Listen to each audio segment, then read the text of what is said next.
Hello दोस्तों, आपका स्वागत है थॉट एजुकेशन मास्टर पॉइंट पर। आज हम लोग देखेंगे असेसमेंट और इवैल्यूएशन। असेसमेंट यानी आकलन, किसी के बारे में जानकारी इकट्ठा करने की प्रक्रिया आकलन कहलाती है। यह टीचिंग लर्निंग प्रोसेस के दौरान निरंतर चलने वाली प्रक्रिया है। आकलन एक संक्षिप्त शॉर्ट प्रक्रिया है। आकलन अधिगम को इम्प्रूव करने का एक तरीका है। आकलन का प्राइमरी ऑब्जेक्ट यह है कि कंसेप्ट से संबंधित जो कुछ भी कन्फ्यूजन बच्चों को है उसको समझना चाहिए। आकलन दो प्रकार का होता है, रचनात्मक आकलन और योगात्मक आकलन। रचनात्मक आकलन यानी फॉर्मेटिव असेसमेंट। रचनात्मक आकलन में पढ़ने के दौरान किया गया आकलन ही रचनात्मक आकलन कहलाता है। यानी शिक्षण अधिगम के दौरान जो आकलन होता है उसे रचनात्मक आकलन कहते हैं। यह बच्चों के बारे में जानने का बेस्ट आकलन या तरीका है। इसके एग्जाम्पल जैसे ओपन एंडेड क्वेश्चन और ऑब्जर्वेशन, प्रोजेक्ट, क्लास डिस्कशन, ये सब रचनात्मक आकलन के अंतर्गत आते हैं। योगात्मक आकलन, समेटिव असेसमेंट, साल के अंत में किया जाने वाला आकलन जो है योगात्मक आकलन कहलाता है। जैसे ईयरली या half yearly exam, standardize test यानी मानक परीक्षण। और रचनात्मक आकलन जो है इसको अच्छा माना जाता है, जबकि योगात्मक आकलन को अच्छा नहीं माना जाता। रचनात्मक आकलन एक पॉजिटिव टैक्स है और योगात्मक आकलन नेगेटिव टैक्स है। Assessment for learning, assessment of learning. Assessment for learning यानी सीखने के लिए आकलन, यह फॉर्मेटिव असेसमेंट है। और समेटिव असेसमेंट यानी असेसमेंट ऑफ लर्निंग, सीखने का आकलन। और असेसमेंट एज लर्निंग, सीखने के रूप में आकलन। सेल्फ असेसमेंट, स्वयं के द्वारा आकलन करना, सीखने के रूप में आकलन। इवैल्यूएशन यानी मूल्यांकन, किसी विषय, वस्तु, व्यक्ति आदि के गुण को या फिर दोषों का विवेचन करके उसके संबंध में सही निर्णय करना मूल्यांकन कहलाता है।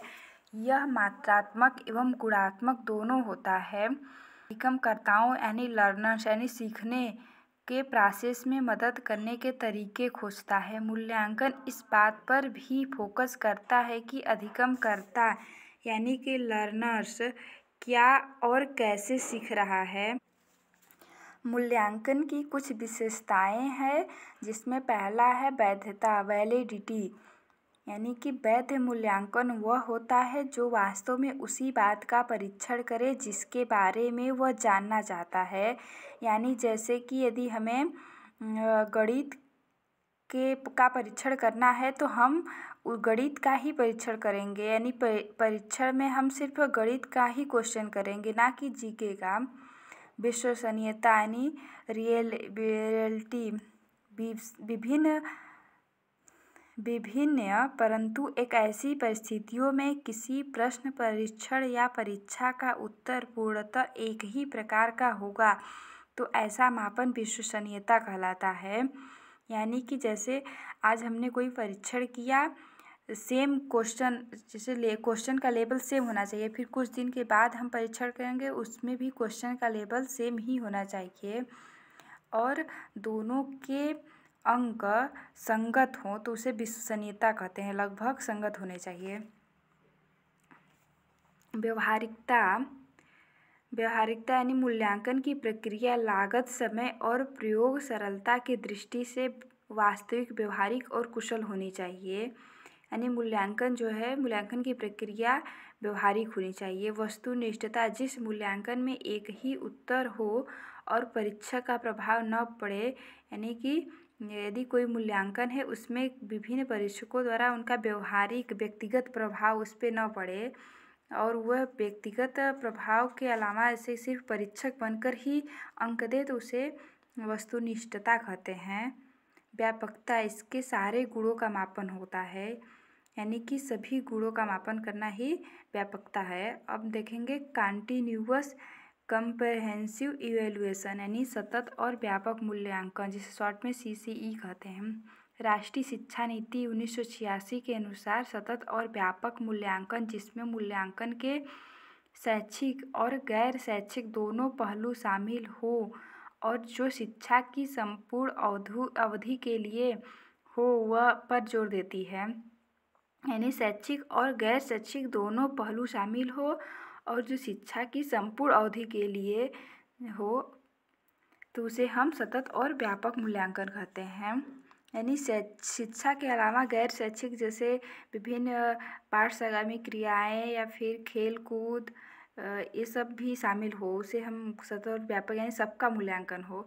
CCE यानी कंटिन्यूअस कम्प्रिहेंसिव इवैल्यूएशन इसलिए ज़रूरी है ताकि जल्दी होने वाली गलतियों की जगह कम अंतराल लेस फ्रीक्वेंस पर होने वाली गलतियों का सुधारना। और अब हम देखेंगे स्कूल बेस्ड असेसमेंट। इसमें टीचर बाहरी पेपरों की जगह खुद ही उनकी क्षमताओं को बेहतर बनाता है। जिसमें पहला है पोर्टफोलियो। पोर्टफोलियो एक प्रकार की फाइल होती है जिसमें किसी बच्चे के एक निश्चित अवधि में किए गए कामों का संग्रह यानी कलेक्शन होता है। यह परीक्षाओं में बार बार पूछा जाने वाला क्वेश्चन है। पोर्टफोलियो टूल्स ऑफ इवैल्यूएशन से कहते हैं। इसमें बच्चे की उपलब्धि, प्रगति और कमियों को भी रखा जाता है। पोर्टफोलियो से बच्चे की महत्वपूर्ण जानकारी मिलती है जैसे व्यक्तिगत, पारिवारिक, शैक्षणिक, शैक्षणिक, सांस्कृतिक तथा सामाजिक जानकारी आदि। बच्चों के पोर्टफोलियो बनाने का ये उद्देश्य होता है कि इसकी सहायता से उनका मूल्यांकन करना आसान हो जाता है।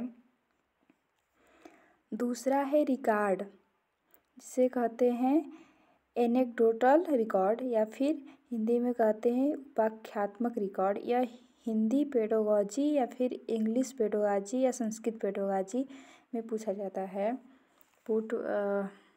इसीलिए हिंदी भी याद करना ज़रूरी है।